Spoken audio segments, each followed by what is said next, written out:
She was left by hate to be found by love. She was left under the stars for 2 days. We didn't know where she was. Nothing, you know, I guess you have to look for beauty in horrible things. Well, in an emotional First on Fox sit-down interview, the parents of slain Baltimore tech CEO Pava LaPere open up about their mission to keep their daughter's legacy alive. Fox 45's Alexa Ashwell sat down with the family and has a closer look at how LaPere is being honored this weekend.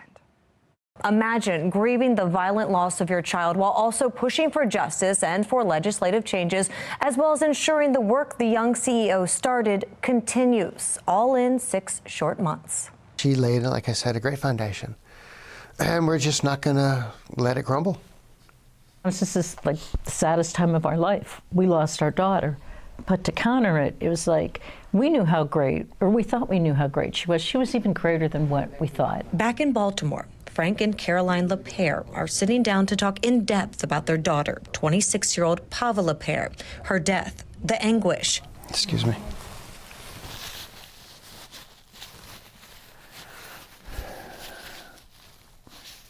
Push for justice and push for change. Fix the laws.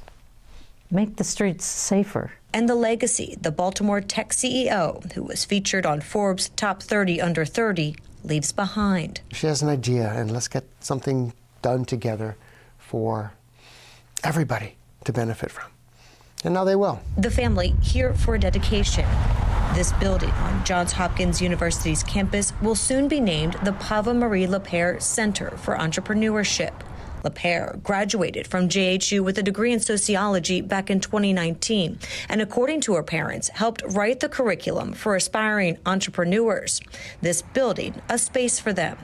Another representation of the legacy Pava leaves behind, her tech company, EcoMap Technologies, still operating after her death. It was numbing. Yeah, it's life-changing, and it, you know, I've heard that when you have a baby, you grow a new heart, okay? When you have a death, you still have that heart. The parents, for the first time, taking us back to September of last year. It was the end of the weekend, and the parents who live across the country in Tucson, Arizona, hadn't heard from their daughter. She always calls on Sunday, and she didn't, and it's just not like her. Somewhat ready for the call. You knew something was wrong. Just an intuition. Tossing and turning in bed, thinking, something's not right.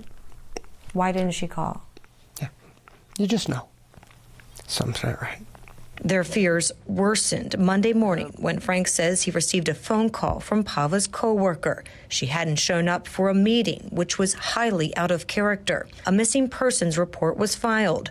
Hours later, a second phone call confirming their worst fear. It was the detective Saunders from Baltimore Police Department. Yeah, and he informed me. What did he say? He asked who I was, and I said, I'm Frank LaPere.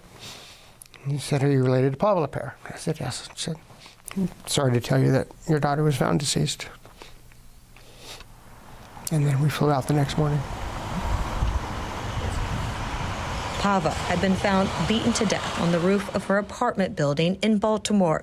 The parents informed police had named Jason Billingsley as the suspect. He followed her from, there was an event, an arts event in downtown Baltimore, Artscape, that she attended with her best friend, Kevin.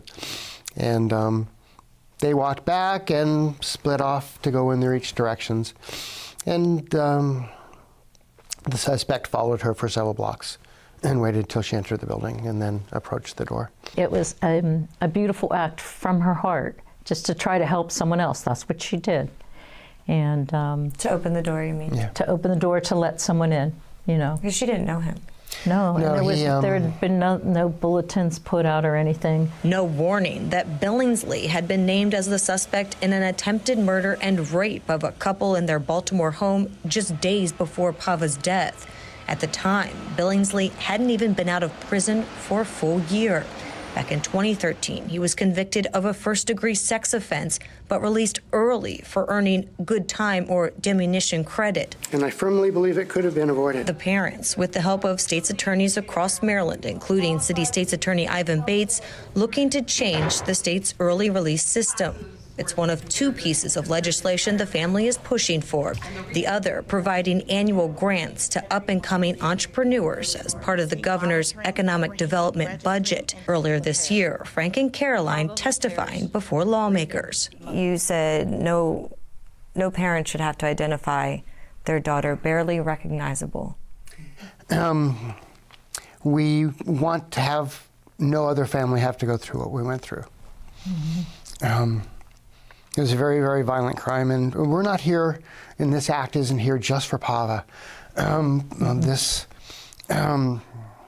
suspect also is accused of raping and torture. assaulting and torturing two other young people 2 days before. And so this is for their families, and this is for every other family who buries a child too soon. Fighting for justice, change, and Pava's legacy. We've got a long time to go. You know, the trial will be starting in 4 months, and we've got to be ready for that. And we'll be here for that every day. The grant legislation is awaiting the governor's signature, but the bill that would address the diminution credits or good time credit has yet to pass. Session ends Monday. Billingsley is scheduled for trial in August. Alexa Ashwell, Fox 45 News. I'm Kai Jackson. Thank you for watching. Here's another video to watch. Also, please take a moment to subscribe to our channel.